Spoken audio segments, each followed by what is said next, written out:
So hey everyone, welcome back to the Woke Wife podcast. This is the podcast where no topics are off limits. Today we have the lovely Aishling in, who's going to tell us our inspiring story on how she's fighting stage 3 breast cancer. Yeah, so before we start, we're going to make you feel a little bit comfortable. So we're just going to go through and go with a little bit of an icebreaker. Is that okay? Yeah, perfect. So the first question I'm going to ask is, if you could eliminate one thing from your daily routine, what would it be and why?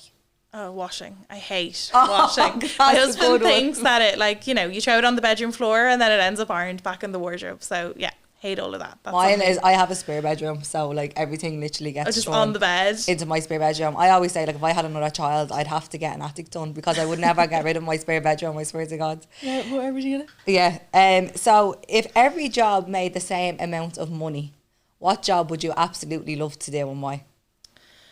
Oh, God.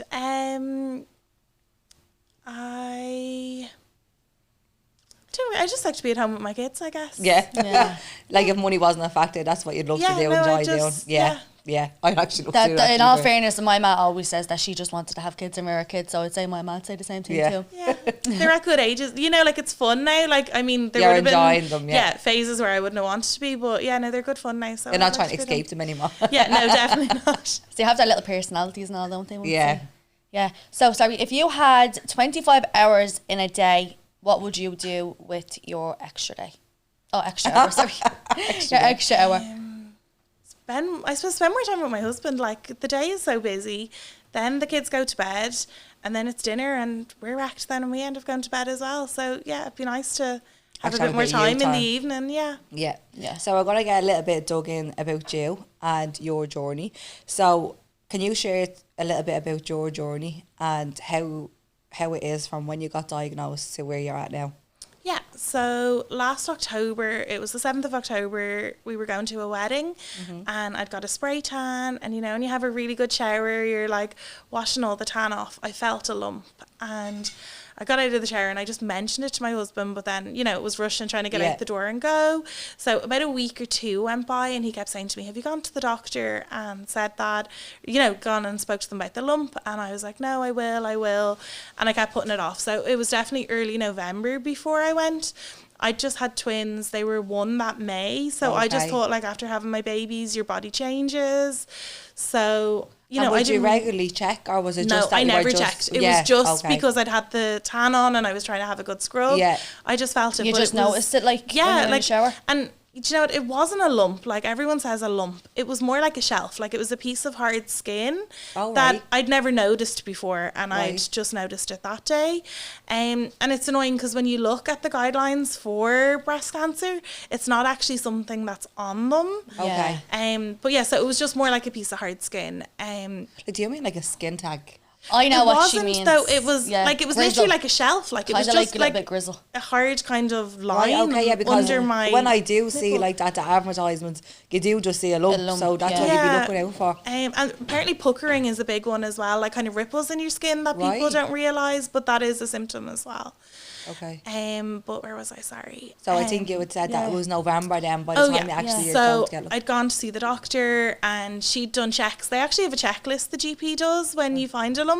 So you have to like move your arms in different ways and they do an exam on you. So she wasn't sure what it was, so she referred me off. So she'd sent the letter to two doctors. So she sent a private letter off and a public letter off. So then I was another 2 or 3 weeks went by and I hadn't heard anything, but then I got a phone call from the consultant I went to, his receptionist, saying that they'd been on holidays and they'd had COVID, so there was delays, but they were doing a Saturday clinic if I wanted to go. So I went to the Saturday clinic. He checked me and he said, I don't really know what it is. I think you should go down and have a biopsy. We'll do an ultrasound on it and we'll take it from there. Right. So I went down that day and they done the ultrasound on me, and the girl doing the ultrasound said to me, I think that's just a hardening of your breast tissue. So this is on the same day? Yeah. Right, yeah. okay. So he was like, that's like, I don't think it's anything to worry about, so off you go. So I was like, happy days, great. She didn't do the biopsy. She was confident that it was just a hardening of my breast tissue, so off I went. And then I got a letter Christmas week off the consultant to say, I don't think it's anything sinister, but I think you should come back to me. So then there was another page in the letter, and that was an appointment to go back on the 2nd of January. So like we had a really good Christmas, everything was fine. Well, you weren't worried at this Yeah. stage? No, the letter said it wasn't anything sinister. You were kind of so told to go. like I was like, oh, it's fine. Yeah. So just left it at that. Had a really good Christmas. Genuinely didn't think of it at all over Christmas. And then the 2nd of January came. The appointment was for 4:00. So like it was the first day everyone was back to work. So Yeah, I back said to to my normality, husband, yeah. like, Yeah. you know, I've gotten the letter. It's obviously nothing to worry about. Yeah. So I was like, we only have one car. I was like, I'll take the car, go to the appointment, and then I'll collect the kids from crash. I'll see you in an hour and a half. Like, so off I went to the appointment, went in. He said to me, look, I still don't know what it is. I think it's kind of irresponsible of me to tell you that you're okay when I don't know what it is. So he was like, there's a guy down there now. I've told him I want a biopsy. I want a mammogram. Like, he'd lined up some tests he wanted. So that was fine. Had the appointment, went down. They'd done the ultrasound, and then he was like, no, I really want a mammogram. They normally don't do mammograms in women under 40. I'm 33, so that's like when you started to realise. Sorry, Yeah. what is a mammogram? Because I Is know a that the mammogram when ultrasound they is kind the... kind of like a clamp Oh nearly. yeah, they I put did. I on think I you. seen that in a program before. Yeah, so they say if you're under 40, your breast tissue is too thin, so it doesn't bring up a lot of things. Okay. So as you get older, your breast tissue thickens. I Right. think I have that the right way around. And it shows up things. So there's these things called calcifications. They're little pockets of calcium. And that's what the guy doing the ultrasound thought I had. Right. So I remember like being in the room and I had to put on like, you know, your hospital gown and stuff. And I gowns. remember ringing my husband being like, oh, like, I'm not going to be home for a while. Like, you're going to have to like ring my mom or Get someone to organise to collect pick the up the kids. kids. Like, Yeah. genuinely, that, like, this was all so far from my mind. Yeah. So I ended up, they done the mammogram and like it lit up. There was white dots all over it. I don't think they normally give you results then. So they told you there and then, did But they? the lady, no. But the lady doing the mammogram had said to me, look at all the calcifications. So they just said calcifications at the Right. time. So it like literally lit up. There was white dots everywhere. And then I went into I don't really know what you call them, but the guy in the ultrasound suite, he'd done a biopsy on me then. So like he took a biopsy of the calcification and a biopsy of the hardening. So was that them taking a little bit of that to test it to see? Yeah, to see Right. what it was. Yeah. So that was that. So off I went. So you went home then at this stage? did Yeah. you? So like I'd been thinking, I knew something was up then, but I thought it was more like calcifications, like I might have to go in, get some of them removed. Didn't think it was going to be cancer. Is sorry, because I've never heard of that word before. Is that white blood White cells? cells? I'm Or not is too, it they're just- pockets of calcium. Right, okay. So I think it's like, I don't know, they're similar to like infection markers, I think. oh, okay. So pockets of calcium in your breast can obviously cause breast cancer, is that? It can lead to it. It would be like a very early sign Right, of breast okay, cancer, but okay. normally Right. they'll remove them. Like they can do You can remove kind them, of like, little okay. biopsies, but it's not, like it wouldn't be removing your whole breast. Like. yeah. So that was that. And then, so I actually follow someone on Instagram that had calcifications at the Right. time, and she'd gone in for a procedure and she'd gotten them removed. So I was like, look, that's fine. If she can do it, I can do it. Yeah. I'll be absolutely fine. So then we got an appointment to go back on the 15th of January, and it was an evening appointment. It was like a 6:00 appointment. I know now that my consultant always gives the evening appointments when he's got bad news because Oh, he can journey. spend Okay. his time with you. You're not being rushed out the door. Oh my Okay. god. So my husband obviously came to this appointment with me. We'd gone, and I remember like just before going in, I'd seen the breast cancer nurse go into his room because Okay. I'll explain that in a minute. But I remember saying to my husband, like, this isn't good news. Like, he's been on his own in all my appointments, but now there's someone else here. Like, it's definitely not going to go the way that I want it to jeez, go. yeah. So anyway, we went in and he said that I had DCIS. So it's a form of breast cancer that starts in your milk ducts. So they reckoned I had about 8 centimetres of it. Right. So And would that be from having kids? Yeah. With the milk? They say just when it's- you said milk ducts, I'm just kind of obviously thinking, because you've. yeah, because you've had, they Yeah. say it's not, but like, I don't know, it's like I know other people that have just had kids that have the same That types of ended up- cancers. right. So it does definitely make me wonder, but I don't think they really know, to be honest. Yeah, I it's don't still think you really research know, going on. Yeah. So we'd gone in, he'd given us the news that, it was breast cancer and that I was going to need a mastectomy. It was too much to have to, like, they couldn't do a lumpectomy on it. There was too much of it. Right. So then the breast nurse was there just to talk me through all of that and how it works. So then he said, okay, I'm going to give you a week. So you and your husband go home, have a conversation about, you know, what you want. Like, they give you a book on different types of reconstruction, all of that sort of thing. So during this time, though, are they telling you that you are going to be okay? Like as long as you get this done, or what are they telling you? Like, I'd been told the whole time that once they removed this, that my margins were clear, like I wouldn't need chemo, I'd be absolutely fine. Right, okay. So, you know, the whole time me and my husband were like, look, it's grand, we'll get over this, and that'll be it, it'll be done. We had a holiday booked for June. We were like, June will come, we'll have a great time on our holiday, and this will be a distant memory. Yeah. So... positive thinking. Exactly. Yeah. So we'd gone home, and I decided that I wanted both my boobs gone. I have an auntie that on my dad's side that had breast cancer. Okay. And I was just like, I don't want this to be my story again in a few years. Like, 100%. if this is going to be an issue, I just want them gone. If you're going to do it once, you just want them Exactly. And when they did show you, was it only one chest that had my it left. It's always just been my left. Oh, okay. So then reconstruction wise, they give you like these books with different types of reconstruction. So I decided to go for the Dieppe flap reconstruction. Okay. So they take tissue from your stomach and create new breasts with it. Okay. So I always Never thought heard of that reconstruction would be removing the chest and putting an implant in. So that's not. So they don't just do implants. So they'd obviously removed my chest, but then they took flesh from my own body because they have to have tissue around. Yes. Right. Okay. So you can do implants, you can do expanders. There's a few different options. Okay. But the Dieppe for me was the one I wanted because I'd heard that like with implants your body can reject them. Yeah, I was know actually someone. just thinking that because not a lot of people would actually say to go and get something like that done in general, and then when it comes to having your cancer and then redoing it, I didn't think that's what they do, do you know what I mean? And then the other thing was, you know, you hear that like breast implants don't last forever. Yeah, you'd have and to I was get like, it done. I don't know if I really want to do this again. Right.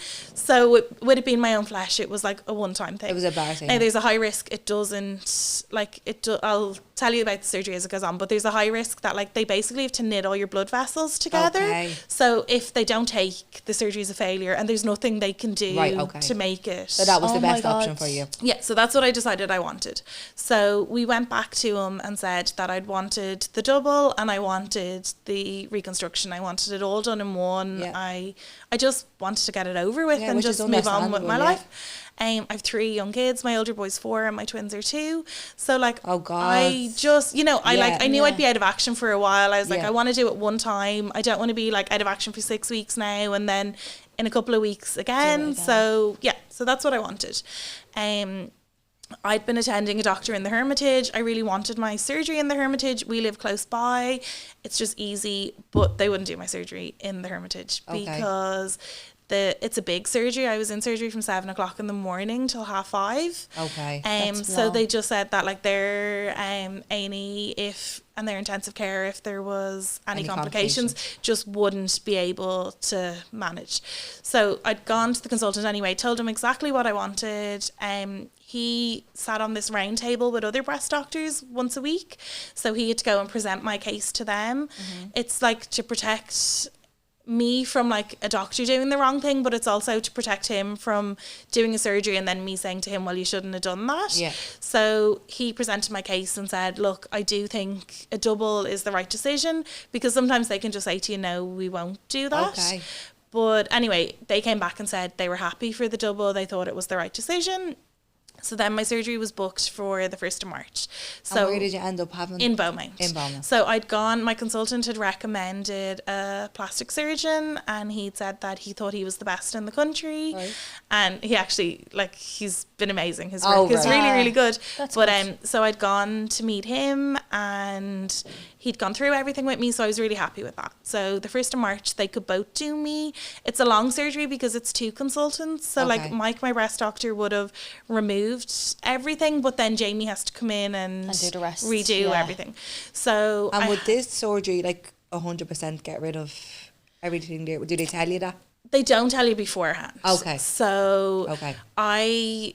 they'd actually found more than what we thought I had when they'd gone When in they were for my doing it. surgery. Yeah. Okay. So I had gone in for my surgery. That was on the Friday. So you have to be in a room that's like 30 degrees heat after the surgery. okay. So I had a blanket on me that was 30 degrees. I had these boots on me, and the blanket was blowing hot air on me all the time, as well as the room, because they need to thin your blood vessels so the flesh takes. Oh, okay. So it's a lot different then, yeah. yeah, like, and I was really worried about that, but like, you're on such strong painkillers that Yeah. it doesn't really, like, you don't really, you don't know Until how hard it after is kind really of. when you and think how back. You're intense like, the surgery was, like, yeah. And I was in and out of sleep the whole time, so Yeah. which is probably for the best. Like, You'd need to be dosed up and not feeling anything. Yeah. No, No, all that definitely. 110%. So I got home on a Tuesday, and like, the recovery was hard, but it wasn't that bad. The following Monday, I remember I'd had a shower by myself. Oh, okay. So that was like, to be able to stand big in the chair. deal Like, for you, yeah. I thought that was Yeah. that. So my recovery was about 6 weeks, but it done really well. I'd gotten an infection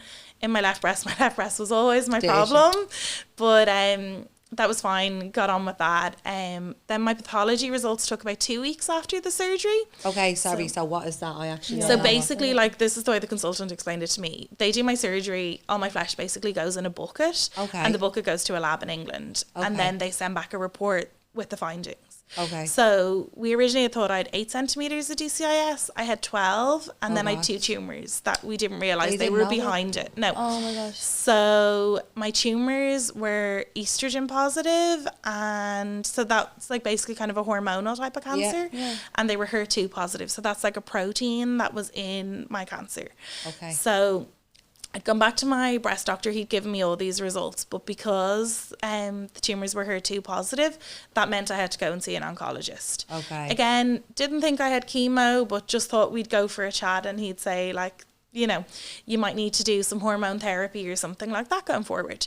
So then mid-April, we went to meet the oncologist, and like, we were only in the door, and we were like to him, so like, what do you think the plan is?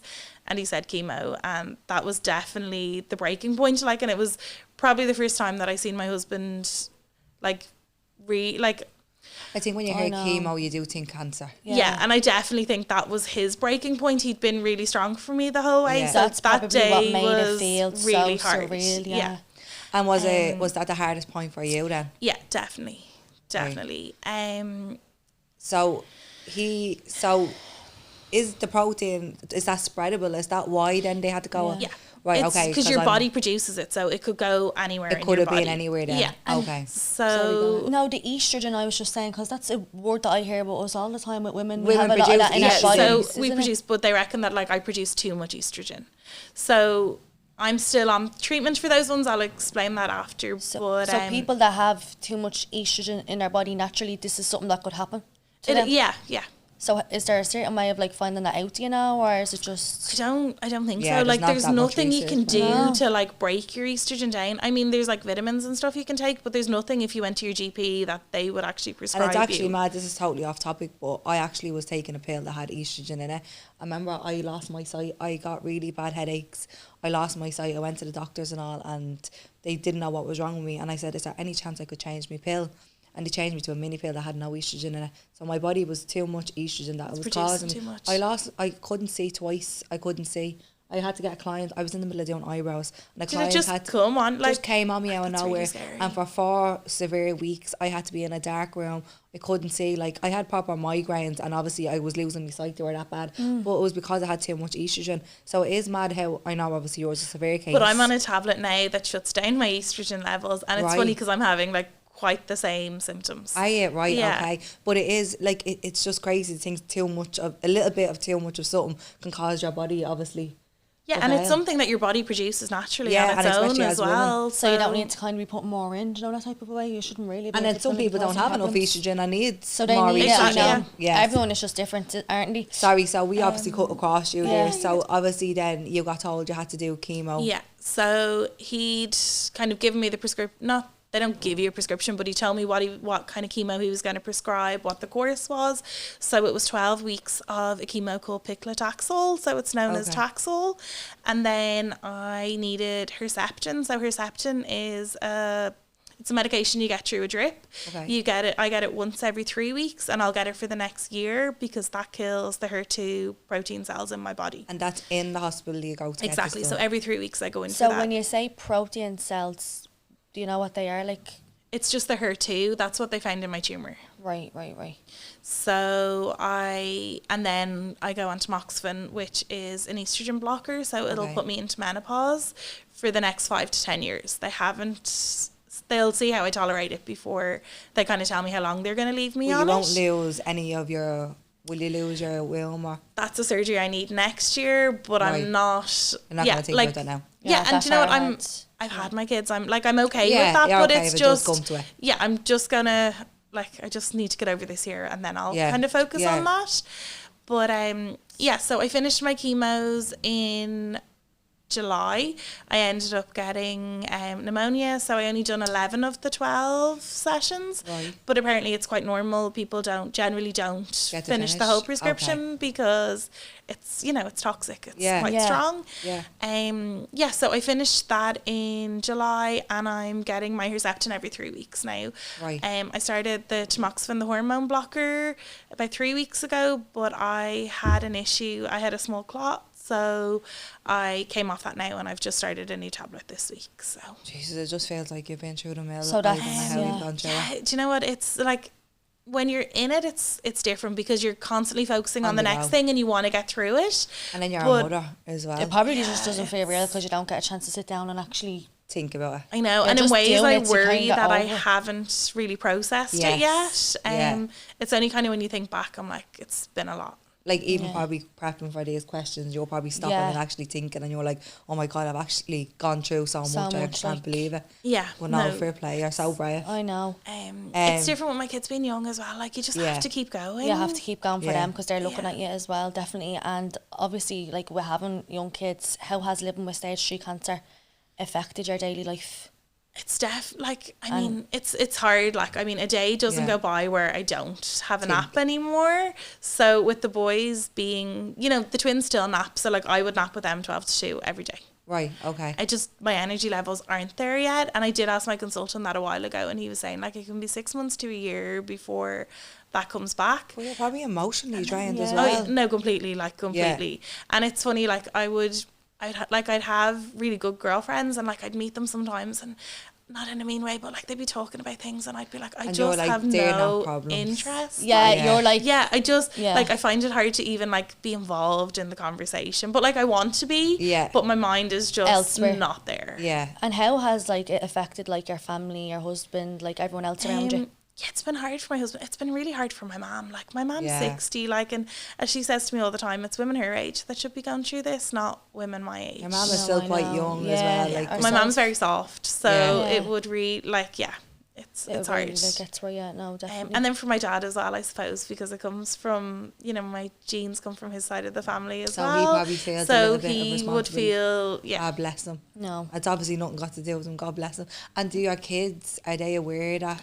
The twins aren't. They're only 2. They're only they 2. don't. Yeah, they don't. I mean, And like like your 4-year-old is still quite young as well. Like, yeah, he does. The Irish Cancer Society have this book called Mummy's Lump, and I Right. read on Mummy's Lump, and he's been fine with it. They just kind of take it on board at that age. They don't know any different Yeah, as they well. Exactly. don't. Last week I was walking him to school and he said to me, "How do you know that like you don't have cancer in your body anymore?"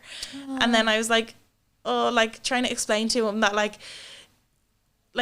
it's easier just to tell him it's gone than to say Yeah. like I don't like I don't need It's to never explain to gonna him come that back. like yeah, To because tell Yeah. right now yeah. it's good, so we're just gonna Go with that. And you don't want to worry him about something that Yeah. he might no. need to worry And he's about. only started school. He has enough going on Yeah. without worrying about me. I No, know. 100%. I have a 5-year-old as well, and they worry, like Carter would worry about everything and anything. I tell you what he's like with anxiety. So one little thing they'll dwell on as well. Exactly. And I So, just don't want to be putting my things on him. yeah. Like. Yeah. Oh God. I mean, the twins, they haven't really noticed when my hair fell out.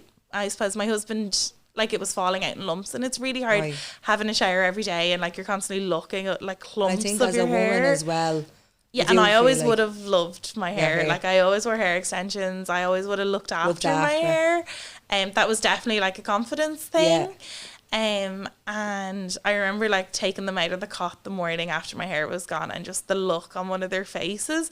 But like when I was speaking to him, he knew it was me, and he was cuddling me, but then he was looking at me being like, oh my God. When did you lose your hair? Start losing your hair? About 4 weeks into chemo. Right. So that's only recently that's kind of happened, is yeah. it? Like Right. I definitely, you know, you kind of, not that you get a bit cocky, but like I'd gone through 3 or 4 sessions and I was like, oh, my hair isn't going to fall out. Yeah. And then all of a sudden it's coming out in chunks. That's, I think as a woman, that's a really, really hard That would part. be horrible. And I can think you at my imagine? age as well, like even now I feel like when I go out, I look at people and I'm like, I'm definitely jealous of people with their hair. I know that's silly, but I do, No, like I that's really hard. understand it, I know. You don't realise how, like, even the lucky you are to even have a bit of hair in your head. Yeah. Like, you don't realise where we should be so much more grateful for all the smaller things. That we do Definitely. have, yeah. Even we're going on holidays in a few weeks and I'm like thinking, how am I going to manage like at the pool with no hair? You know, like Yeah. they're things that you never should really have to worry about. Yeah. I don't know how you're after managing it all. Like, I'm listening to now, you have a set of twins under the age of 2, you have a child. I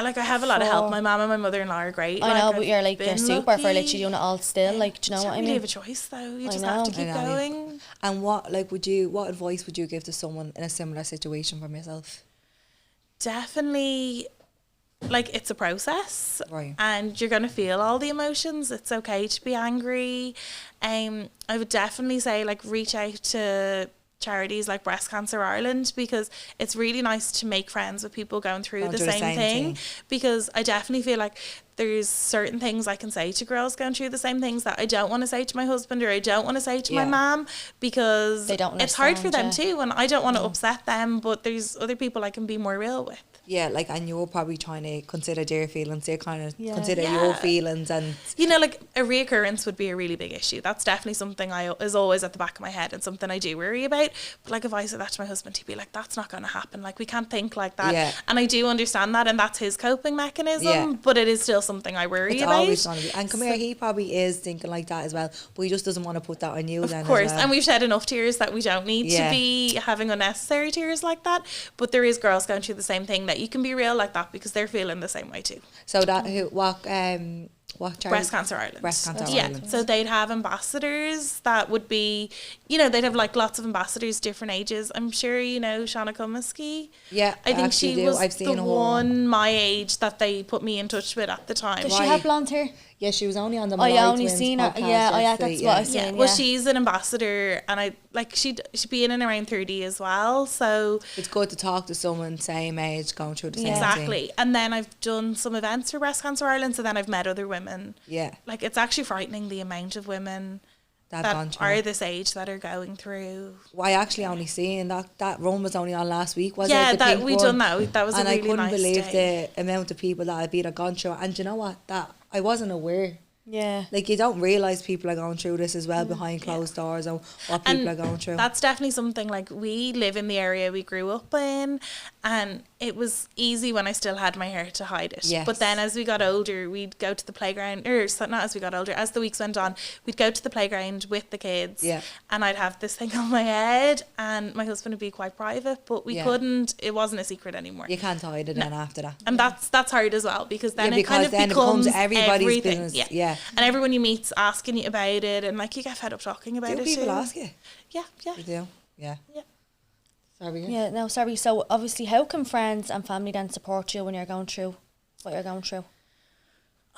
Just, it's funny, like you definitely have friends that don't know what to say to you, Yeah. so you don't hear from them. But I think it's even just sending a text and just saying, look, if you It's need actually anything, become I'm a big here. ideal now that you haven't Yeah. heard from them probably. Yeah, is because it? then it's a bit like, I've gone through a lot and they haven't reached out. Now, I've Yeah. been quite lucky. I haven't really lost anybody that I thought was really important to me. Right.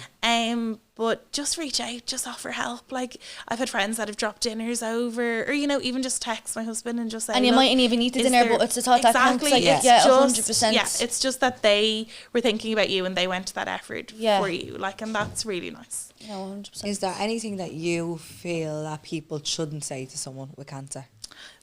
The one I get that really grinds my gears is, obviously I have my kids, and Right. it's, oh, you're really lucky you had your kids before this. Like, I'm 33, I don't feel lucky. Yeah. No, that's You shouldn't have nice. to go through it. Yeah, and you know, if I wanted another baby, that should have been a decision that I got to make, And it wasn't not one you. that cancer took away from me. Yeah. So that 100%. is hard.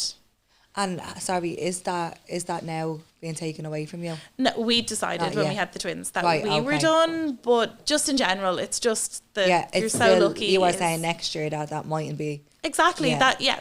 So, what misconceptions do you think people have about living with stage 3 cancer that you'd like to address? I suppose people think like once you're finished chemo, that's it, like back to normal, and that's not it. Like the There's hormone ongoing therapy treatment. now, that's hard. Like I'm still, you know, I've got the sweats, the mood swings, like all those menopausal symptoms that I shouldn't really have at this age. I should be just out living my best life. Do you feel like it's mentally harder now that you've gone Oh past yeah, definitely. that? There's a huge load now that I have to carry that I never had to carry before. And that you're nearly dealing with it now all over, whereas it's constantly go, go, go. That you probably didn't get a chance to stop, like you said earlier, and actually think about it. So now you're probably realising. There's definitely, like I would have done 1 or 2 counselling sessions when I was going through chemo at the start, but it's now that I really need it because you have the time now, so your mind's in overdrive. That's what Yeah. I was going to say. Is there anything you do to help your like mind, or is there anything you take to like kind of like help your body other than what the hospital are giving you, like any vitamins or anything? To be honest, for people I'm out there? afraid to kind of take vitamins Yeah, of now, course. even like with shampoos, because anything with hormones in it, I'm just like a lot of like the growth shampoos that I would want to use Oh, to make yeah. my hair grow have hormones in them. A lot of vitamins have hormones in them, and because my cancer was hormone driven, I'm a little bit Okay. like, yeah. So everything has to be kind of like natural for you at now. the moment, yeah. And I would never really be like that. Like I would have loved all like my good shampoos and all that stuff beforehand. But now I feel, yeah, that I'm just paring everything back to like the natural. Can you, sorry, I'm going to say this word wrong. Can you talk about the importance of early what's the word? Detection. Sorry, I'm so bad with words. Well, like, I mean, my cancer was really invasive. So I'm really lucky that like we caught it when we did because it was spreading. Okay. So How like, far were you actually when you did, like, don't know whether there's certain stages.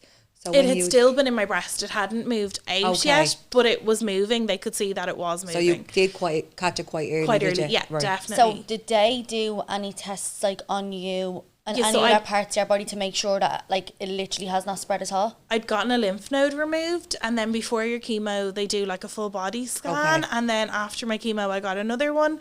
So now for the next couple of years, every 6 months that'll You will be get that done something. again. Yeah, there's kind of a nervousness now as well because I'm not in the hospital every week like I Yeah. was. I'm only there every 3 weeks now. Like there's an anxiety with that I'm like, well, what if something does happen and I'm not there? They're The not fear of the monitoring unknown. me. Like I was getting my bloods done every week when I was in the hospital. And you know- feel like they would have caught it. exactly, as soon yeah. as Whereas possible. now I'm kind of a little bit more on my own. And there's nothing else that you can be doing at home. You just literally have to wait for them 6 months now, do you? Yeah, pretty much. So you were after doing your chemo, having your hysterectomy? Is that what it's No, called? not No. yet. I actually don't need a full hysterectomy. They remove your ovaries and your Oh, fallopian so tubes that's sorry. now. So what is it called then? A when you get mastectomy. Sorry, I got confused. Right, so you've obviously had that done, and you've had your chemotherapy done and all that. And so like, I'm a bit like, So she still has to go through. Like, it hasn't just stopped. Like, she Yeah, so still every has to 3 go. weeks. so Now you I have have to to wait go now a in. whole 6 months before they say anything to you, and then you're going to go back, and then you see what way it goes. So basically, she will get checked on every 6 months. That's Yeah, correct. like now. I'm still doing my Herceptin now for a year and stuff. So like I won't be in remission, well, hopefully, like until I'm finished these treatments. So it'll be another couple of years before I'll be at that stage. So I So- just think that's mad because Yeah, I'm like, so I that's can't what believe she's she actually saying. has to She- go through that for like that That's what amount she of was saying, the time. nervousness that obviously she was in the hospital every week. If they seen anything wrong, they could tell her straight away. Whereas now she has to wait 6 I can't months. believe that you actually have to go that long though. I'm just like, that's just mad, I think, to be honest. But it's Yeah. obviously that's nothing to do with us, but I just think that's a very long time to have Yeah, to wait, no. especially But, like, if you're going through it. Even when you're in the hospital, like the consultants, the oncologists, like cancer is just rampant. Like Is it? when we're in the waiting room waiting to go in, like your partner can't sit in the chair beside you. Because there's so many people. Yeah, like they're waiting in the corridor outside because everyone that, you know, isn't well needs the chairs. Like it's crazy. That's horrible. How has your perspective on life obviously changed since you've had your diagnosis? Definitely like just live in the moment. Yeah. Like, Yeah. yeah, like enjoy every day. Things that would have stressed me out. Like Grateful for I the small just- things. Yeah, like just don't care anymore. Like since we've even started like doing this podcast, Vanessa, Like other than today, like this is a very big eye opener about like how happy you should be for your small things, but like from small things that people saying to us about like how we should just sit down and like Be take time mindful for and- ourselves and like just be mindful. Like it really. One of the questions that we are actually asking people as an icebreaker, which I'd actually like to ask you now, is like, what is the one thing that you spent a lot of time worrying about that you wish My you hadn't? kids. Well, no, that I No, wish that I you wish hadn't. you Oh, hadn't. before. Yeah. So Sorry, before sorry, this, like, that yeah. you realised I've wasted so much time worrying about that I actually didn't need to. Like I was such a worrier. I would have. You're probably worried about every little thing. Absolutely everything. Like I mean, stupid things. Like worrying God, about what things even that can probably were never even going to happen. Exactly. Like, I can't even give you an example. Like I There's probably literally been so worry many, yeah. about everything. I suppose I always would have worried that like, you know, were the kids okay? Did they were they making friends? And now like things like that, I'm like, of course they make friends. Yeah. The kids like You don't over worry as much No, anymore about the definitely little not. things. yeah, Yeah. like I mean I Even would've been a like big probably worrier. like builds, like even like probably getting to appointments on time or whatever, like you're probably just like that's all out the window now. Yeah. Yeah, no, I'm still like I hate being late. Like that's I'm something like that as well. would really That is me. bother I me. hate Like, being late. I mean, I'd dress the kids and I'd be sitting in the car being like, I'd "Come wait on!" and- Like, yeah. yeah. But no, I definitely just silly things. Like I would have, you know, if you text somebody and they don't text you back, and I'd be like, "Oh, like, do they not like me?" Like I would have worried Yeah. about stupid Yeah. things, and now I'm like, if people don't like me, they don't like me. Yeah. Yeah. I Well, can't that's do a good anything way to to be change thinking. that. Like that. No, 110%. Is there anything that you think society could change? Sorry, I'm think society can improve to support for individuals with cancer. Sorry, I said that so wrong. Sorry, what ways do you think society can improve support for individuals with cancer? Just being more understanding. Like, Yeah. I mean, yeah, like I think people as well think that people with like just because you've cancer doesn't mean like people have cancer and they don't need chemo and they don't lose Yeah. their hair and stuff. And I don't know, I definitely feel like even when I was going through chemo, like there would have been days where I loved lying in bed, like I needed to, I couldn't have got up.